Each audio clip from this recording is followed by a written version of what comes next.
No cabe duda que en medio de la oscuridad, el temor y la ansiedad en la que actualmente se encuentra el mundo, muchas opiniones han comenzado a llenar las redes sociales para tratar de explicar con algunos versículos bíblicos lo que realmente está sucediendo y aconteciendo en el mundo.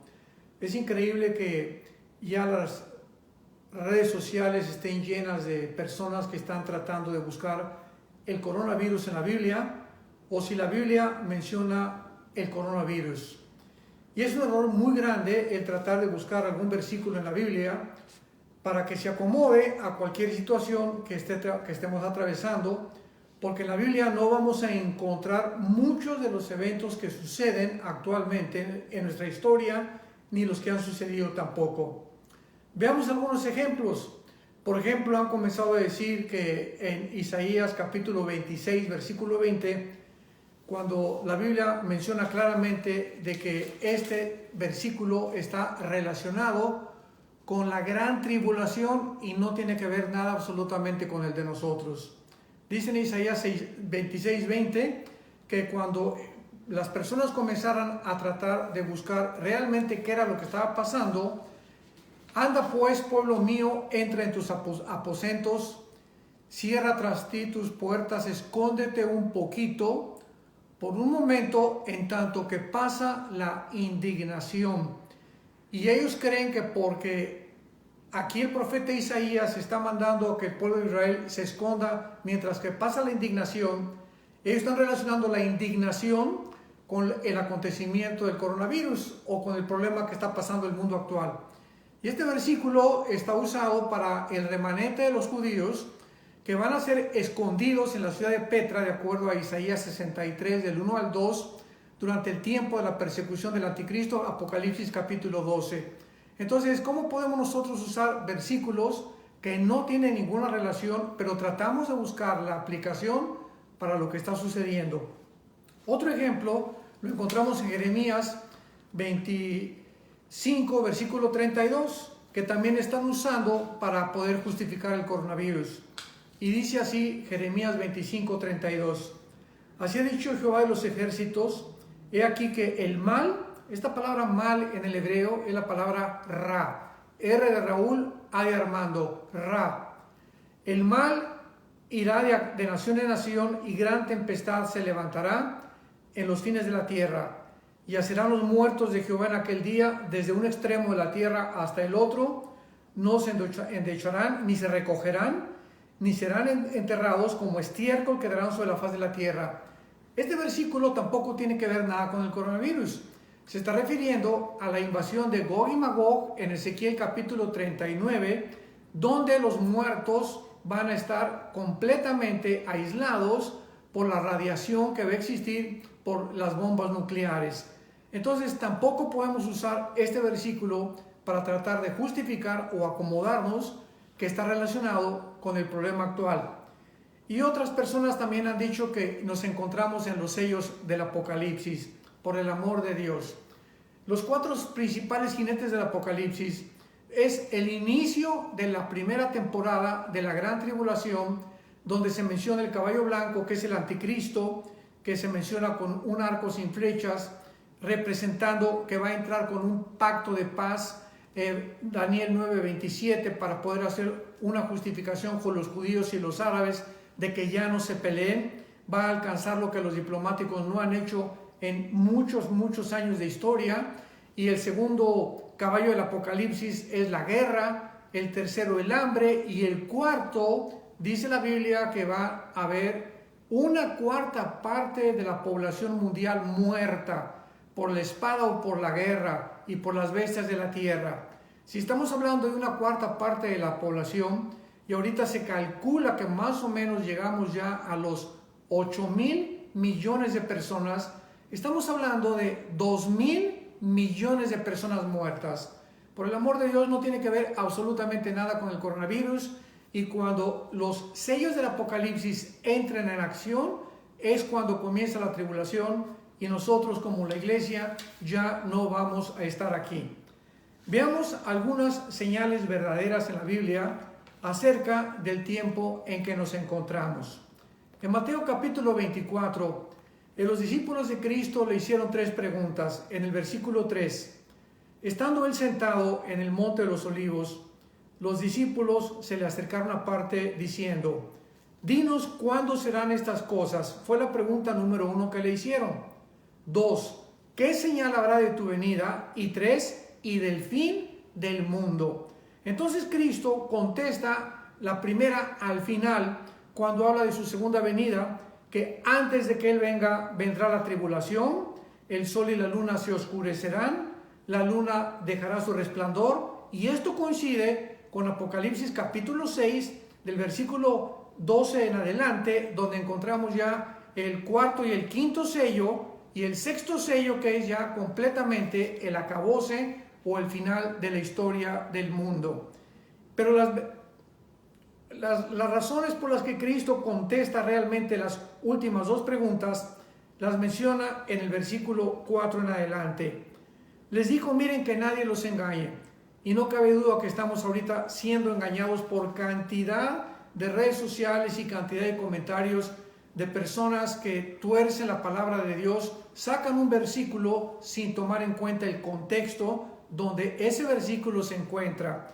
Esto es un error gravísimo de la hermenéutica, que es la ley para poder saber interpretar correctamente las escrituras.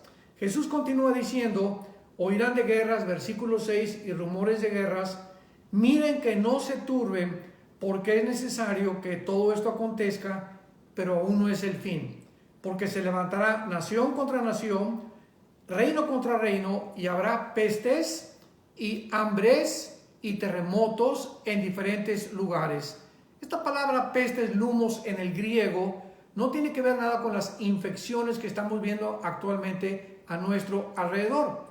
Y estas primeras señales de en qué tiempo nos encontramos, las podemos relacionar ahora sí, bíblica e históricamente y experimentalmente con el primer guerra mundial, que fue en 1914, en el siglo pasado, cuando nación por nación se juntaron por primera vez en la historia, después la Segunda Guerra Mundial casi 20 años después, y es la primera vez en la historia, aunque siempre hemos estado llenos y saturados de guerra. De acuerdo al Instituto para la Paz en Suecia y Estocolmo, se menciona que ha habido 25 años de paz en toda la historia del mundo, pero hasta el siglo XX, enfatizo, vimos 2 guerras mundiales, y esto es la primera señal de que nos encontramos en los últimos tiempos, de acuerdo a las profecías del Señor Jesucristo. Las pestes, las hambres y los terremotos han venido sucediéndose durante todo el siglo XX. Solamente de 1976 hasta nuestros días, el Instituto Sismológico de Boulder, Colorado, afirma que han habido más del 65% de los terremotos que precedieron anteriormente a esta fecha. Entonces, pues, tenemos nosotros claramente las señales que Jesucristo nos mencionó para que no caigamos tampoco en el temor, ni creamos que ya nos encontramos en los últimos tiempos de la tribulación. En segundo lugar, la señal más grande que tenemos nosotros es el regreso de Israel. El 14 de mayo de 1948, vemos nosotros que esta nación se constituyó en un estado libre y soberano, y a partir de 1948, Cristo lo dijo claramente en la parábola de la higuera, capítulo 24 de Mateo, versículo 32. De la higuera aprendan la parábola. Cuando su rama está tierna y brotan las hojas, saben que el verano está cerca. Y sabemos que la higuera es una representación de la nación nacional de Israel, porque hay 2 tipos para poder representar a Israel. El Israel nacional, que en 1948 regresa a su tierra, pero sin haberse convertido, y el Israel espiritual, que tendrá lugar durante el tiempo de la tribulación o dentro del tiempo de las fiestas de Israel, que se llama el Yom Kippur o el día de la expiación. Entonces, cuando Jesús está hablando de que la higuera o Israel iba a comenzar a brotar hojas, también les digo, Jesucristo dijo que no pasará esta generación hasta que todo esto acontezca. Si nosotros contamos una generación de acuerdo al Salmo 90 a nuestros días, nos vamos a dar cuenta que aproximadamente son como 80 años. Si le sumamos a 1948, 80, vamos a tener el año 2028. Nos encontramos actualmente en el año 2020. Entonces, si realmente estamos contando adecuada, bíblica y de acuerdo al Nuevo Testamento, el tiempo en que nos encontramos, nos damos cuenta que si en el año 2028 realmente Jesucristo regresa, tienen que haber 7 años antes, que son los de la tribulación, y sería el 221, 222, más o menos. Entonces, podríamos decir que nos encontramos realmente en el principio de los dolores. No cabe duda que estamos realmente en los últimos tiempos bíblicamente. Y una de las evidencias más grandes las encontramos también en el libro de Oseas, capítulo 5, versículo 5 y el capítulo 6, versículo 1 y 2. Dice así: andaré y volveré a mi lugar hasta que reconozcan su pecado y busquen mi rostro. Aquí es Jesús el que está hablando. Andaré y volveré a mi lugar. O sea, a los discípulos continuamente les enfatizó: me voy al Padre, regreso al Padre, pero voy a regresar. En la casa de mi Padre hay muchas moradas hay. Entonces Jesús está hablando en Oseas 5:15, diciendo que Él regresaría, y en su angustia los judíos, está hablando de los judíos, van a buscarlo, que será el tiempo de la tribulación. Pero el capítulo 6 de Oseas, versículo 1 y 2, nos da una clave tremenda, indubitable e inequívoca. Y dice así: vengan y volvamos a Jehová, porque Él arrebató y nos curará, hirió y nos vendará. Nos dará vida después de 2 días, y en el tercero nos resucitará y viviremos delante de Él. Repito, está hablando a la nación de Israel. Noten ustedes la diferencia entre vida y resucitar. Nos dará vida después de 2 días. O sea, durante 2000 años, sabemos que un día para Dios son 1000 años, de acuerdo a los Salmos y a la segunda de Pedro. Entonces, aquí está mencionando que después de 2 días Israel iba a resucitar. Y si realmente tenemos 2000 años de historia, santos que me escuchan, familia de Dios, estamos entrando realmente a las vísperas del reino mesiánico de los 1000 años que se profetizó en el Antiguo y en el Nuevo Testamento. Y cuando dice que Dios les daría vida, es cuando en el 48 regresaron, pero regresaron sin haberse convertido, y al tercer día nos resucitará. O sea, sería el milenio o que vamos a entrar cuando Israel regresará espiritualmente y reconocerá a Jesucristo, a Yeshua, como verdaderamente el Mesías. Y finalmente, si todo esto lo comparamos con lo que la Biblia enseña en Apocalipsis, capítulo 13 y capítulo 18, que el final del gobierno que va a existir y la confederación de 10 naciones que se van a unir, que va a dirigir el anticristo antes de que Cristo regrese, el anticristo, dice en Apocalipsis 13, va a marcar a la gente con el 666. Esto significa que el control del mundo será bajo la economía. O sea, la Biblia profetizó hace 2000 años que vendría el tiempo cuando se podría controlar a la población a través de la economía, y esto lo hizo posible el invento de los chips, el invento del internet y la tecnología tan asombrosa que tenemos actualmente. Entonces, el mundo realmente se dirige a un nuevo orden económico internacional. Y ahora sí lo podemos relacionar con lo que estamos viviendo. Nos damos cuenta que estoy hablando aquí desde el 23 de marzo del año 2020 en la casa de ustedes, donde Estados Unidos ha perdido casi 3 millones de empleos. Están buscando un subsidio al gobierno para poder subsistir. 3 millones de empleos perdidos en 3 semanas de marzo por la infección del coronavirus. ¿Qué esperamos? Pues una recesión económica muy pronto. Tal vez esta sea una de las razones por las cuales Estados Unidos no figura en las profecías bíblicas, y bíblicamente no puede prefigurar porque, de acuerdo a la Biblia, 10 naciones del antiguo Imperio Romano que van a ser 5 de Europa y 5 del Medio Oriente, se van a unir para formar la última confederación del último dictador que será el anticristo. Entonces, si Estados Unidos no figura en las profecías de los últimos tiempos y se encuentra en este momento en un caos económico que quién sabe cómo va a resurgir de esta crisis que estamos atravesando, sobre todo económicamente, podemos darnos cuenta que verdaderamente ya nos encontramos en la última fase de la última generación que Jesucristo mencionó. Creo que ya el novio está a la puerta, los cascos del Apocalipsis que escuchan en el cielo. Es un tiempo tremendo para nosotros como iglesia. La fe está siendo probada por el fuego, amada familia de Dios. Ahorita es el momento en el que tú vas a demostrar de qué calibre estás hecho.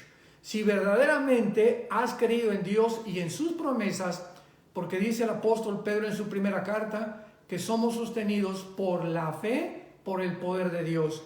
Mientras nos mantenemos con nuestros ojos en Jesús, vamos a ser sostenidos. ¿Porque es la fe? Creer que las promesas de Dios son reales y que no debemos mirar las circunstancias, ni la infección, ni las plagas, porque nada ni nadie, ni espada, ni desnudez, ni pobreza, nos van a separar de Jesucristo. Es lo que nos va a sostener. Cuando Dios ve eso en ti, en tu vida, en tu familia, es cuando el poder de Dios entra en acción. Dice Efesios 3:20, somos sostenidos por el poder de Dios, y el que es poderoso para hacer todas las cosas mucho más abundantemente de lo que pedimos o entendemos, según el poder que actúe en nosotros. Efesios 3:20, o sea, ese poder es el poder dunamis, que es el Espíritu Santo, y de acuerdo a ese poder, como tú lo estés manejando, como tú creas en la Biblia y te alimentes con la Biblia, es como ese poder se va a manifestar a través de tu vida, lo que va a hacer que Dios entre en acción. Así que es el momento en que nosotros verdaderamente vamos a creer que las promesas de Dios son reales, porque el justo por la fe vivirá. Y quiero leerles para terminar que nosotros no somos hijos de las tinieblas, somos hijos de la luz. El que habita al abrigo del Altísimo morará bajo la sombra del Omnipotente. En el original hebreo dice, el que vive cerca de Dios vivirá protegido por Dios. Diré yo a Jehová, esperanza mía, castillo mío, mi Dios, en quien confiaré.